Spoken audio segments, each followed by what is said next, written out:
Video देखने के बाद आप लोगों को कुछ समझ में आ ही गया होगा, क्योंकि आप लोगों को पता ही होगा कि पवन सिंह की पत्नी ज्योति सिंह जितनी दूर थी काराकाट के क्षेत्र से, उतना ही चाहता ज्योति सिंह वाले वीडियो में दिखाए थे कि जब उनका पिताजी का तबियत खराब था तो अचानक कुछ दिन शेष जुटा हुआ था काराकाट। उसके बाद अचानक काराकाट के क्षेत्र में पहुंचते तो किस तरह से ज्योति सिंह का नारा लगाती है, लोगों ने बहुत ज्यादा आंखों में आंसू आ जाता है। इस वीडियो में देख सकते हैं किस तरह से ज्योति सिंह को खर्चा भरा जा रहा है, बेटी के सम्मानित दिया जा रहा है। ज्योति सिंह तो ज्योति सिंह को काराकाट के क्षेत्र में जो इज्जत मिला, जो सम्मानित मिला है, पैसे से नहीं मिला है दोस्तों, क्योंकि ज्योति सिंह वहां पे खुद जाकर बनाई है। क्योंकि आप लोगों को पता है इस टाइम ज्योति सिंह काराकाट के जितने भी क्षेत्र के लोग हैं वो ज्योति सिंह को बेटी समान मानती है। देख सकते हैं ज्योति सिंह की किस तरह से बेटी की इज्जत की तरह खोजा भरा जा रहा है। ज्योति सिंह भी सैड सॉन्ग लगाई हुई थी उसके पीछे, लेकिन इतना पता है दोस्तों पवन सिंह का था तो उन्होंने भी वादा किया था कि अगर कुछ भले हार गए हैं तो कोई बात नहीं है, लेकिन कुछ भी अगर मैटर होगा तो मैं काराकाट में जरूर आऊंगा। लेकिन देख सकते हैं वादा करने के बाद भी पवन सिंह का आज तक का इतना भी एक वीडियो भी वायरल नहीं हुआ है कि काराकाट के क्षेत्र में जाते हुए नजर आ रहे हैं। लेकिन बात नहीं, पवन सिंह तो वादा करके नहीं गए हैं, लेकिन देख सकते हैं ज्योति सिंह का अगर पिताजी का तबियत खराब हो जाए, कहीं काम पर भी फंस जाते हैं तो उसके बाद भी जाते हैं काराकाट के क्षेत्र में।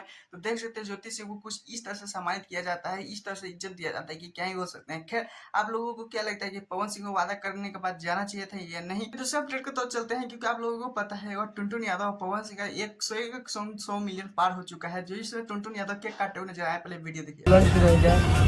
क्यून VS किंग तेजस म्यूजिक वर्ल्ड चैनल से वो गाना कम से कम और अधिक से अधिक 50 दिन में 100 मिलियन व्यूज गलत और एक खातिर भोजपुरी के जितना भी समाज पवन सिंह से स्टार्ट करते हैं, क्योंकि एमएमसी रिकॉर्ड से पवन सिंह का एक सॉन्ग रिलीज हुआ था दिलवा रुमान में। क्योंकि आप लोगों को पता है बहुत ज्यादा सुपर हिट रहा है, क्योंकि 100 मिलियन पार हो चुका है। लेकिन आप लोगों को प्यार दुलार से इतना जल्दी बहुत ज्यादा मात्र 3 महीना में देख सकते हैं 100 मिलियन पार हो चुका है। पवन सिंह भी बहुत ज्यादा लाइव हुए थे, पवन सिंह लाइव हुए थे जिसमें आप लोगों को बहुत ज्यादा थैंक से बोलते हुए नजर आ रहे हैं। भगवान करस तोरा लड़का के जो वाला सॉन्ग था वो रिलीज हो गया, उसी के बारे में कुछ चर्चे कर रहे थे। खैर यहीं पर बात करते टुनटुन यादव का जो 100 मिलियन सबसे पहले गया है। आप लोगों को पता है इसी कारण केक काट होगा कि टुनटुन यादव जितने भी सॉन्ग आए हैं कुछ भी नहीं हुआ था, लेकिन 2025 में आप लोगों को सपोर्ट और प्यार इतना कि दिखा दिए कि मात्र इनका भी 4 महीने में 100 मिलियन का रिकॉर्ड बन चुका है। क्योंकि टुनटुन यादव के भी पीठ पे लग गया 100 मिलियन का ये सॉन्ग क्वीन और वर्षा क्वीन, क्योंकि आप लोगों को पता है ये दोनों बहुत ज्यादा ही है। और टुनटुन यादव के काटने के बाद ये भी बोले हैं कि जल्द से जल्द 1000 भी पार कर दीजिएगा, यानी आप लोगों से कुछ उम्मीद लगे हुए। लेकिन हमें भी लगता है कि एक सॉन्ग अभी भी चलने वाला है, क्योंकि अभी तो लगन नहीं है। लेकिन खैर कोई बात नहीं, टुनटुन यादव ने एक ऐसा सॉन्ग दे दिया है कि जो लकीर खींच दिए टुनटुन यादव जीवन में